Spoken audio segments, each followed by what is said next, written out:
Pirmado na sa presidente ang balaod nga nag-umol sa Negros Island Region o NIR. Duha ka lalawigan mabuwag gikan sa Central Visayas aron mahisakop sa bag-ong rehiyon.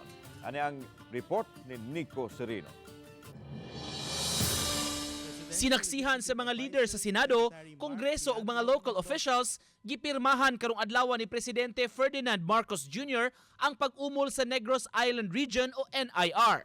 Ang bag-ong rehiyon, langkuban sa Negros Occidental, lakip na ang Bacolod City, Negros Oriental, ingon man ang probinsya sa Siquijor. Sa pagkaumol sa NIR, nga mo ika-18 nga rehiyon sa nasod, mabuwag na ang Negros Oriental ug Siquijor sa Central Visayas. Katuyuan sa NIR, paghiusa sa mga efforts, serbisyo ug resources sa gobyerno para sa mga Negrense.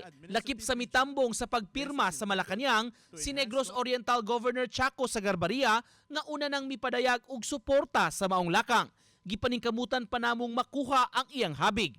Samtang malaumon ang opisyal sa Siquijor nga dunay maayong epekto sa lalawigan ang pagkahisakop nila sa NIR. Maong tinguha nako nga ang Siquijor makabenepisyo usab sa kalambuan kung mahimong bahin na sa NIR.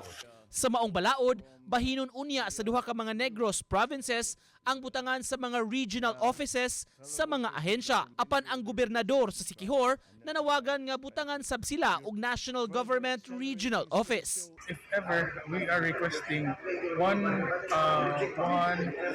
agency na diri mo abot manhi diri sa ato ang magtukod diri ang regional office diri sa Siquijor.